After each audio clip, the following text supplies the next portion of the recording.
Let's deal with the Subaru first. The old model, the one with the silly headlamps, was a bit of a softie. The new one has a more attractive face, but don't be fooled. The steering's quicker.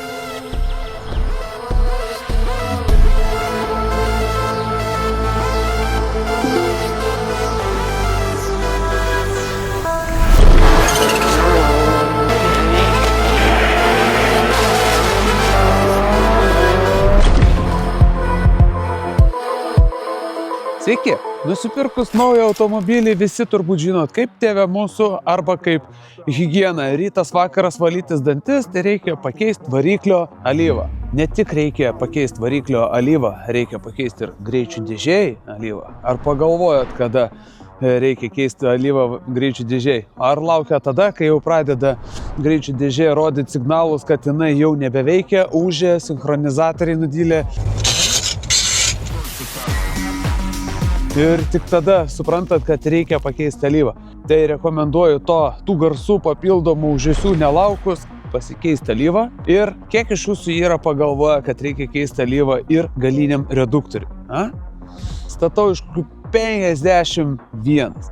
Nes taigi galinis reduktorius, jisai čia, kas čia da daiktas, ar ne? Jame iš vis ten alyvos nėra, ten guolių nėra, blokiruočių nėra, nieko nėra, tiesiog, ar ne, nesisukanti detalė. Tai va, tai mes šiandien padarysim ir varikliui pakeisim alyvą, ir greičių dėžėjai, ir galiniam reduktoriui. Tai važiuojam į vidų ir pasižiūrim, kaip mums seksis.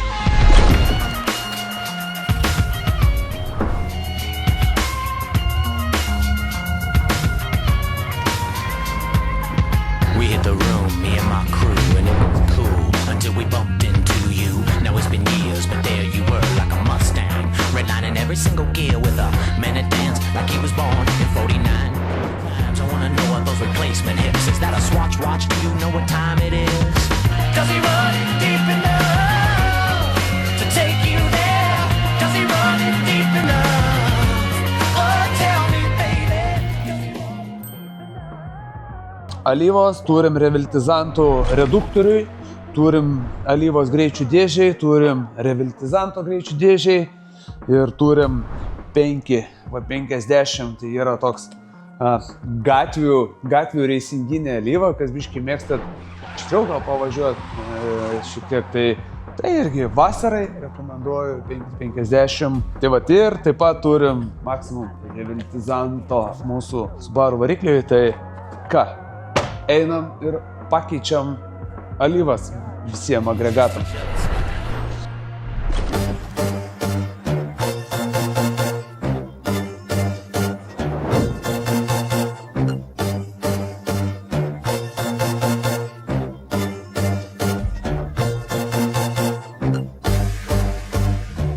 Opa!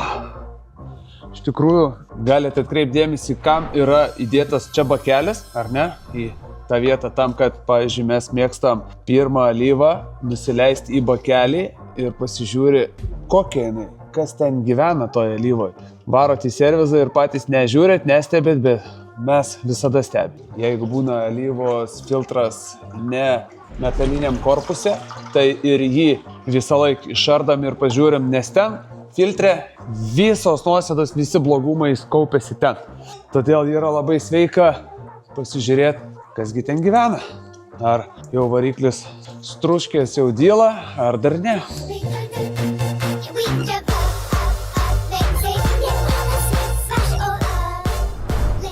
O dabar pakeisim greičių dėžėjai alyvą. Labai gerai, nesitikėjau, kad jinai per čia tiek išbėgs, bet džiugu, jos yra ir labai graži. Turiu pasakyti, kad bėga alyva kai nauja.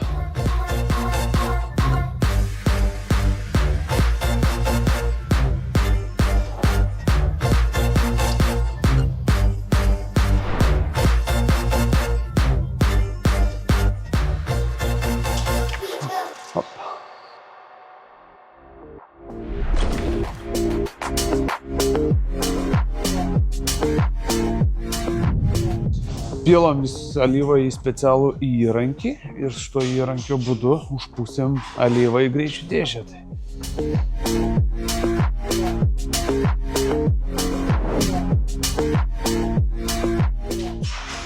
turim greičių dėžės alyvos.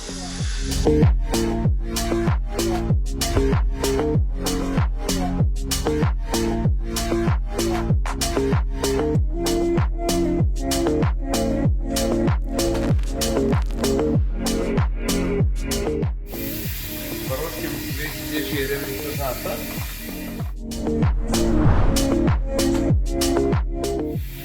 Galios injekcija transmisijai.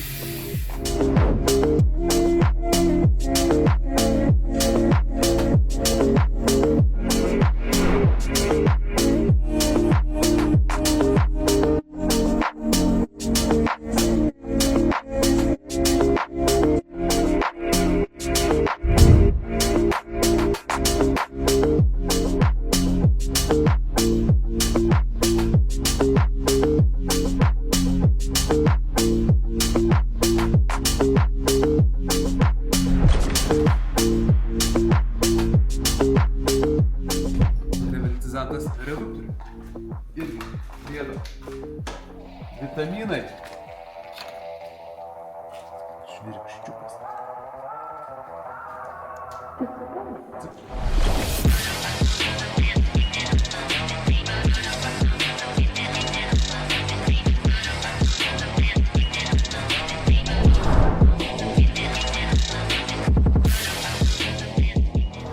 Iš apačios darbus padarėm, liko darbai iš viršaus, reikia užpilti alyvą pagrindinį agregatą.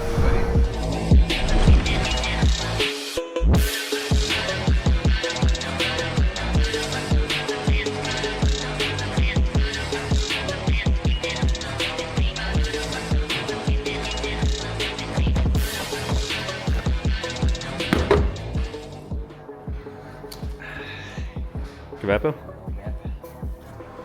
Dabar mūsų užduotis išvesti variklį, iššildyti iki darbinės temperatūros ir tada pilsim į variklį revitalizantą ir bus puikia proga tuo pačiu pravažiuoti dėl greičių dėžės revitalizanto ir reduktoriaus. Tai pilsim, leisim pašilt, šilam, įpilam ir darom test drive. Laikas užvesti variklį. Fresh out the house, got the beat on suicide.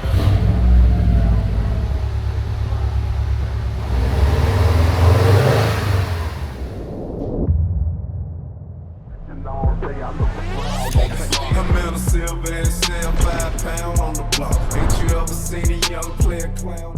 Ir va, atėjo laikas supilti variklinį revitalizantą. Šildėm variklį iki darbinės temperatūros. Tai va, galima revitalizantą visada naudota užpilimui, tai sumaišyti šiek tiek su tepalu. Ko aš nepadariau, revitalizantas yra labai gerai jį pašildyti, nes čia būna tos visos dalelės ant dugno, o reikia, kad jos bėgtų visas į variklį. Tai irgi galima kokį indelį turėti biškį tepalo, supilt, sumaišyti ir tada patogiai supilti į variklį. O matot, vat, čia visi tie revitalizantai, visi tepasi, krenta į variklį. Cilindrai, indeklai, žiedai, visi padėkos. Paliekam išsivarvėt, kad viskas iki paskutinio gramo sutekėtų į variklį. A few moments later. O dabar yra svarbus momentas. Reikia variklį užvesti ir leisti tuščiom eigom padirbti kokias 3-5 minutės. O kadangi mes jau supylėm, na ir dėl variklio jau bus galima gesinti arba važiuoti. O kadangi mes supylėm revitalizantus ir į greičių dėžį ir į reduktorių, kaip matėt, tai reikia pravažiuoti bent 20 km tam, kad susiteptų visi revitalizantai, kad neliktų ant dugno. Ir tą reikia padaryti ypač šaltuoju metu. Šaltuoju metu gerai būtų ir daugiau kilometrų pravažiuoti.